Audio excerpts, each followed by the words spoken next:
name is Maggie Daily, and I am a staff member here with the Indian Beef Council. I am the Education and Industry Relations Director.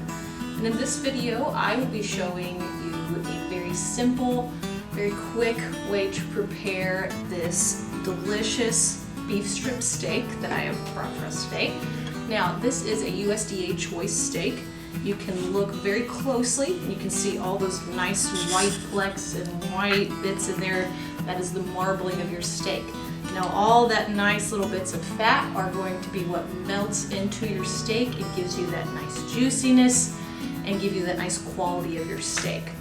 Now, your strip steak comes from your short loin. Your short loin is in that back portion.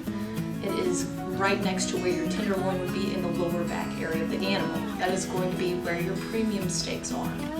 Now, in this demonstration, all I'm going to be doing is doing a nice little rub and putting it on my nice little portable grill.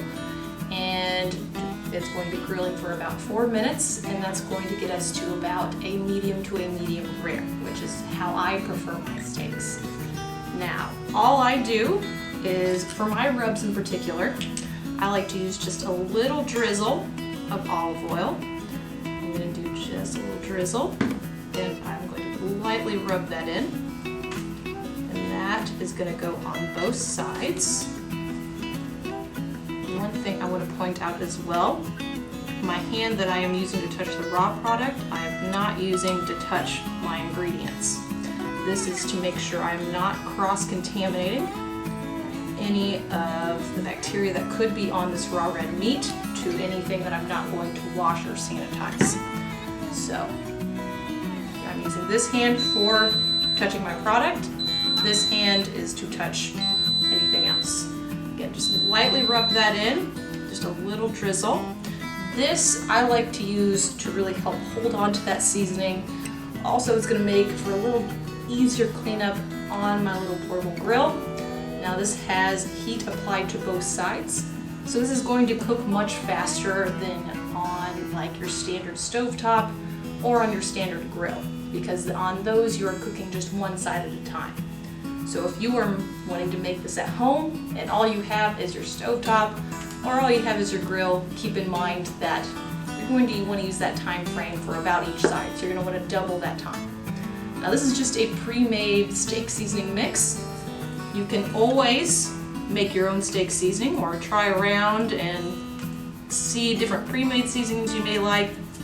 This particular one is just a favorite of mine. It's very coarsely cut, has nice big pieces in it, and I am just lightly massaging that into the outside of that steak.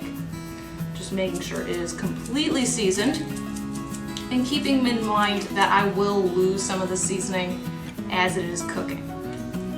We're just going to make sure it's all completely seasoned and all nicely seasoned, even trying to massage that into the sides of the steak. We're going to flip that over and we're going to do the other side. Making sure it's all completely seasoned, and then we just lightly massage that into the outside to really help stick it to the surface of this steak. We're going to do each side. And then I'm going to take that steak, kind of mop up some of that extra seasoning that's spilled onto my cutting board. We're going to make sure we're going to get all that completely seasoned.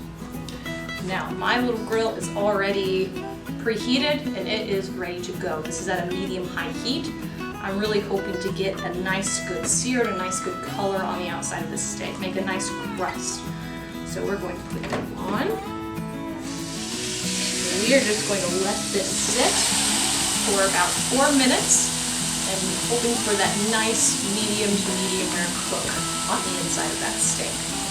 So just letting that sit, let it go, and I'm going to make sure I'm going to wash my hands for at least 20 seconds to make sure I'm getting any and all of that raw product off my hands for when I start handling the cooked steak.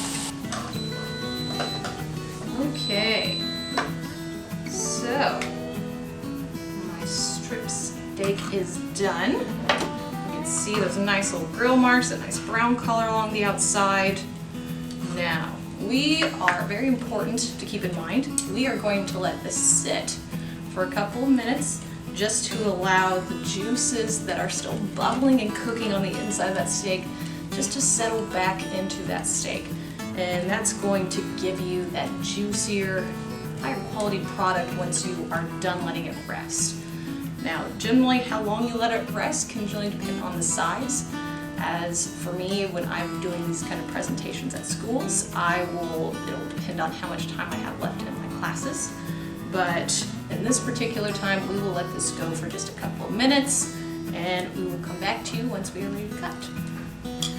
Okay, so now our steak is all nicely rested. Those juices that were still bubbling and cooking on the inside of that steak are nicely settled back into the meat and the muscle of that steak.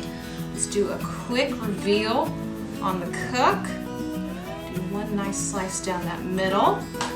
As you can see, that nice dark pink going right through there, going to a lighter pink to the outside. That is going to be a nice medium rare, which is exactly what I was going for. So remember, a lot of finding that correct cook is a lot through trial and error. A lot of how I remember just offhand that, okay, this needs to go for about 4 minutes. One thing you need to look at the size of the steak. I know with this particular size of steak and this thickness, 4 minutes is generally going to give me that nice medium rare. If I have a steak about twice this size, I'm going to double that time, or if it's just a little bit bigger, a little bit smaller, I can generally just add or subtract a minute from that time. So again, a lot of cooking and a lot of the fun with cooking is just putting yourself out there, having some good trial and error. So that is it for today, and thank you for watching.